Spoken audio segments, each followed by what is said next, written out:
इस वीडियो में हम देखेंगे पॉलिटी के कुछ इंपॉर्टेंट क्वेश्चंस को।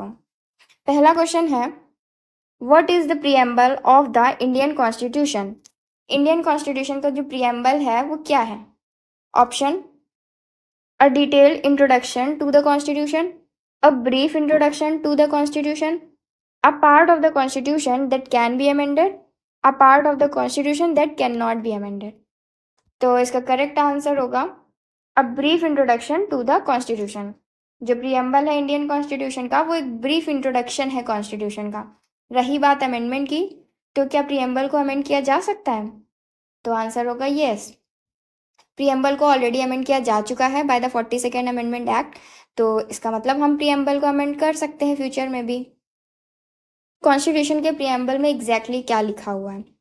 The constitution of India preamble, we the people of India having solemnly resolved to constitute India into a sovereign socialist secular democratic republic and to secure all its citizens justice, social, economic and political, liberty of thought, expression, belief, faith and worship, equality of status and of opportunity, and to promote among them all fraternity, assuring the dignity of the individual and the unity and integrity of the nation.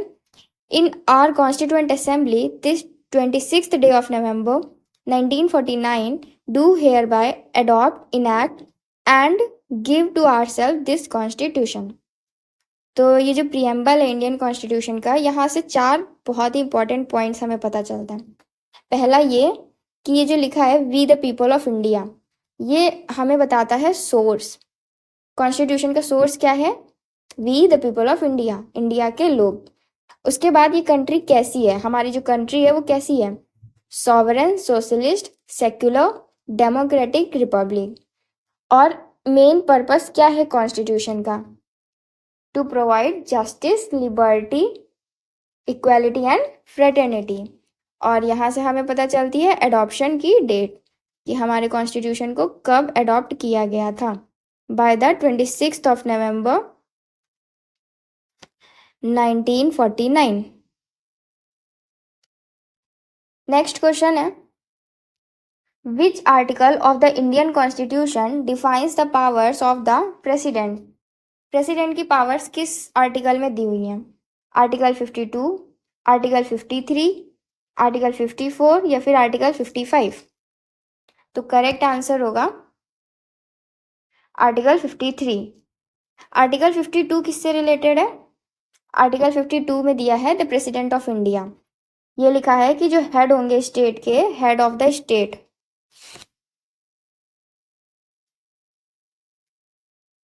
Head of state जो है वो president होंगे, और head of government कौन होगा? Prime minister. Article 53 में executive powers दे रखी हैं। आर्टिकल 54 जो है वो रिलेटेड है इलेक्शन ऑफ द प्रेसिडेंट से, और आर्टिकल 55 जो है वो किससे रिलेटेड है? Manner of election. ठीक है, कि किस तरीके से इनके इलेक्शंस को कंडक्ट कराया जाएगा। तो कौन से तरीके से इलेक्शंस को कंडक्ट कराया जाएगा? By the system of proportional representation and bye means of single transferable vote, ये याद रखिएगा। What is the term of Rajya Sabha? Rajya Sabha का टर्म क्या है? Option is 5 years, 6 years, 7 years या फिर परमानेंट। तो आंसर ये होगा कि राज्यसभा का जो टर्म है वो है permanent. Next question is, which of the following is not a fundamental right? इसमें से कौन सा फंडामेंटल राइट नहीं है? Option is right to equality, right to freedom, right to education, right to employment. The correct answer is D, right to employment. Right to equality, right to freedom, right to education, ये हमारे fundamental rights हैं। बात करें fundamental rights की, तो constitution के part 3 में article 12 to 35 हमारे फंडामेंटल राइट्स दिए हैं। टोटल हमारे पास 6 फंडामेंटल राइट्स हैं। Right to equality, right to freedom, right against exploitation, right to freedom of religion, cultural and educational rights, and right to constitutional remedies. ये total 6 fundamental rights हैं जो कि constitution के पार्ट 3 में available हैं। Next question is who is the head of the council of ministers in the state. State में जो council of ministers होती है उनके हेड कौन होते हैं? चीफ मिनिस्टर, गवर्नर, स्पीकर या फिर deputy chief minister. The correct answer is chief minister. Next question is what is the purpose of the finance commission. Finance commission का क्या पर्पस है? Option is to allocate funds to states, to distribute funds between center and states, to investigate financial irregularities, to prepare the union budget. The correct answer is to distribute funds between center and state. Centre और state में या फिर state में किस तरीके से funds को distribute किया जाना है, ये हमें कौन रिकमेंडेशन देता है? Finance commission. बात करें फाइनेंस कमीशन की तो ये एक कॉन्स्टिट्यूशनल बॉडी है। इसको बनाया गया है for the purpose of allocation of certain revenue resources. जो भी रेवेन्यू रिसोर्सेज है वो यूनियन और स्टेट्स के बीच में किस तरीके से डिस्ट्रीब्यूट किया जाना है, इसकी रिकमेंडेशन जो है वो फाइनेंस कमीशन देता है। इसको इस्टेब्लिश किया गया है under article 280 of the Indian constitution by the president के द्वारा।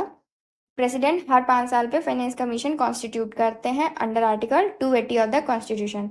फॉर्म किया गया था 1951 में for the first time. Next question is which article of the Indian constitution provides for the protection of एससीज एंड एसटीज। कौन सा आर्टिकल है इंडियन कॉन्स्टिट्यूशन का जो कि एससी और एसटी को प्रोटेक्शन प्रोवाइड करता है?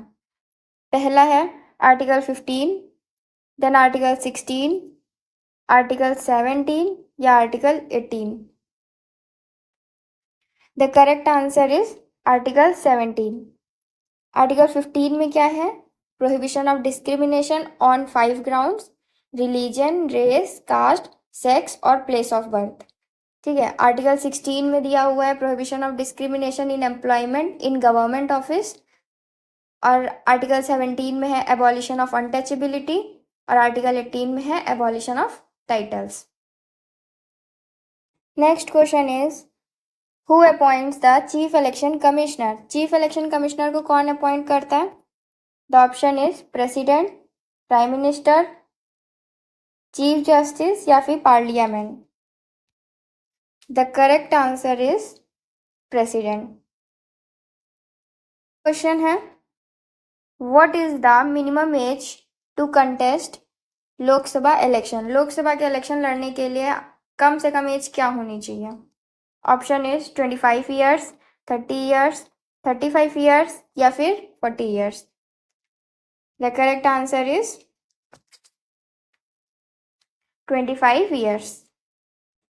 Next question is which of the following is a feature of the Indian federal system. The option is 2-tier government, 3-tier government, central government only या फिर unitary government. तो इसमें से Indian federal system का क्या feature होगा? The correct answer is 3-tier government. Who has the power to dissolve the Lok Sabha. Lok Sabha को dissolve करने की पावर किसके पास है? Option is president, prime minister, speaker या फिर parliament. The correct answer is president. Next question है what is the purpose of the public account committee. Public account committee का क्या पर्पस है? द करेक्ट आंसर इज, पहले options देखते हैं, to examine government expenditure, to examine government revenue, to investigate financial irregularities या फिर to prepare the union budget। इसमें से पब्लिक अकाउंट कमेटी का क्या काम है? The correct answer is to examine the government expenditure। बात करें पब्लिक अकाउंट कमेटी की तो टोटल 3 फाइनेंशियल पार्लियामेंट्री कमिटीज होती हैं। एक होती है पब्लिक अकाउंट कमेटी, दूसरी है एस्टीमेट कमेटी और तीसरी है कमेटी ऑन पब्लिक अंडरटेकिंग्स। इनको पावर मिलती है आर्टिकल 105 और आर्टिकल 118 से। स्टैब्लिशमेंट की अगर बात करें तो जो पब्लिक अकाउंट कमेटी है इसको इंट्रोड्यूस किया गया था 1921 में पहली बार by the government of India act 1919, जिसे मॉन्टफोर्ड रिफॉर्म्स भी कहा जाता है। तो आपसे ये भी पूछा जा सकता है कि पब्लिक अकाउंट कमेटी को कब इंट्रोड्यूस किया गया था, तो आंसर होगा 1921। कौन से एक्ट के द्वारा इंट्रोड्यूस किया गया था? Government of India act 1919। और जो गवर्नमेंट ऑफ इंडिया एक्ट है उसको मॉन्टफोर्ड रिफॉर्म्स भी कहा जाता है। इसमें जो चेयरमैन होता है कमेटी का उसको अपॉइंट किया जाता है स्पीकर के द्वारा, जो लोकसभा के स्पीकर होते हैं। और ये जो कमिटी है वो एग्जीक्यूटिव बॉडी नहीं है, ये सिर्फ एडवाइजरी इन नेचर होती है। ठीक है, अगर इसके मेंबर्स की बात करें तो टोटल 22 मेंबर्स होते हैं। 15 जो है वो लोकसभा से होते हैं और 7 जो है वो राज्यसभा से होते हैं। और इनका जो टर्म है वो 1 ईयर का होता है। Which article of the Indian Constitution provides for the freedom of speech and expression? कौन सा आर्टिकल है इंडियन कॉन्स्टिट्यूशन का जो कि freedom of speech and expression provide करता है? ऑप्शन इज आर्टिकल 19, आर्टिकल 20, 21 या फिर article 22। The correct answer is article 19। Article 20 जो है वो क्या कहता है? आर्टिकल 20 प्रोवाइड करता है protection in respect of conviction for offence. Article 21 is related to right to life. Article 22 provide करता है protection against arrest and detention in certain cases.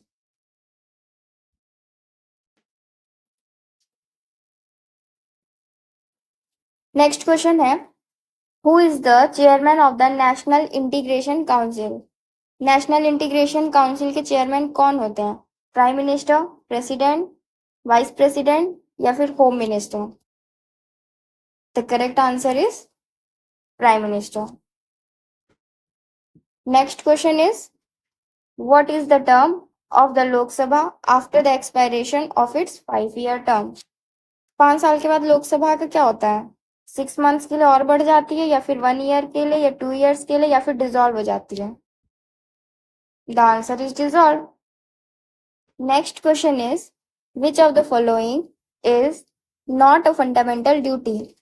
इसमें से कौन सी फंडामेंटल ड्यूटी नहीं है? To respect the national flag, to protect the environment, to practice yoga, to develop a scientific tempo? The correct answer is to practice yoga. It is not a fundamental duty. ठीक है, to respect national flag, to protect environment, to protect a scientific temper, ये हमारी fundamental duties हैं।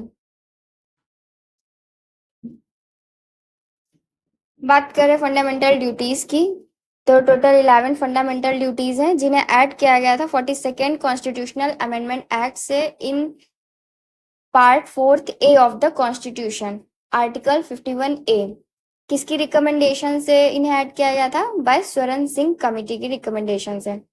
तो 46 amendment act से सिर्फ 10 fundamental duties को add किया गया था। 86th अमेंडमेंट एक्ट हुआ जिससे कि एक और फंडामेंटल ड्यूटी ऐड की गई। इसलिए प्रेजेंट टाइम में हमारे पास टोटल 11 फंडामेंटल ड्यूटीज हैं। पहली है to abide by the constitution, national flag and anthem. Second, cherish the ideals of freedom struggle. Third, uphold sovereignty, unity and integrity of India. Then fourth is defend the country and render national service. Fifth is promote harmony and brotherhood. Preserve rich heritage of composite culture. Protect and improve natural environment. Develop scientific tempo. Safeguard public property and abjure violence. Strive toward excellence and provide opportunity for education. ये हमारे पास total 11 fundamental duties हैं।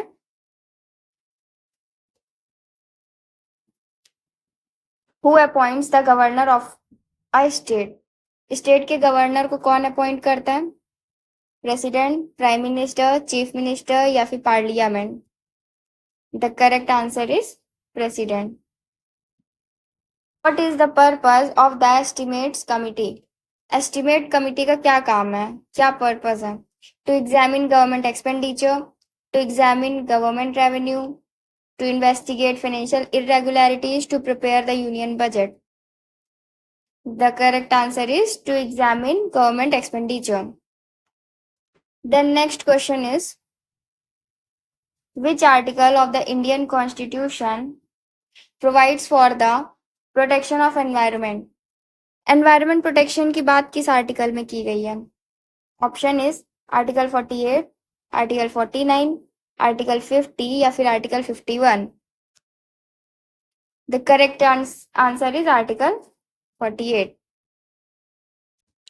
Next question है, which article of the Indian constitution defines the power of the governor?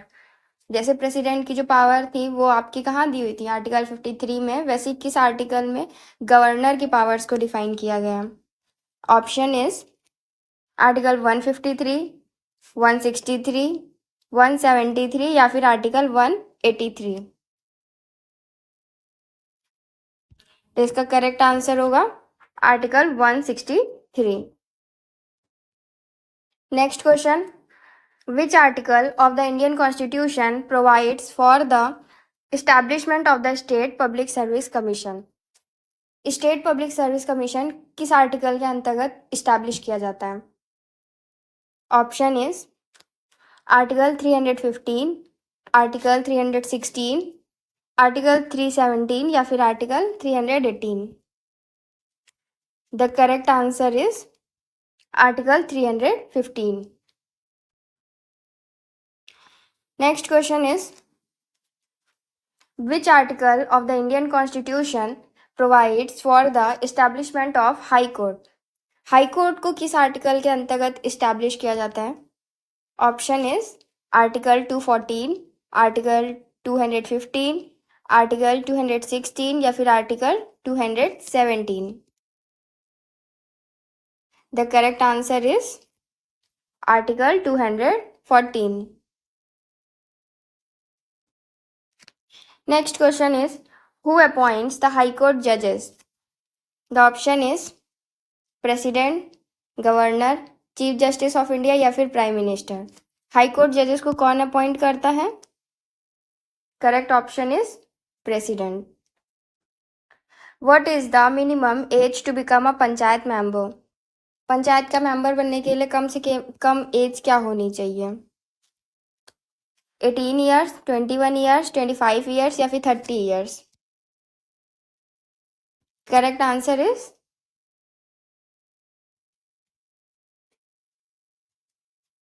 21 years.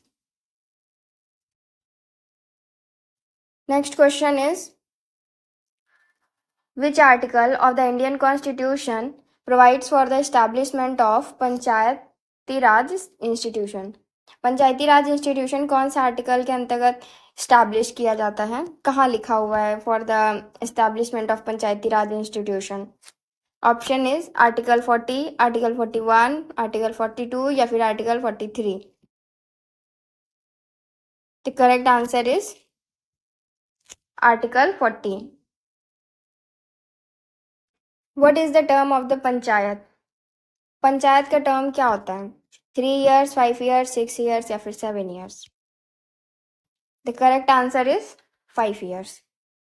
Which article of the Indian Constitution provides for the establishment of the municipal corporations?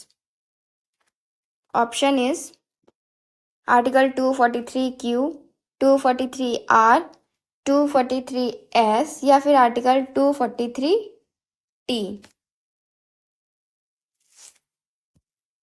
The correct answer is Article 243Q. Next question is, Article 32 belong to which part of the Indian Constitution?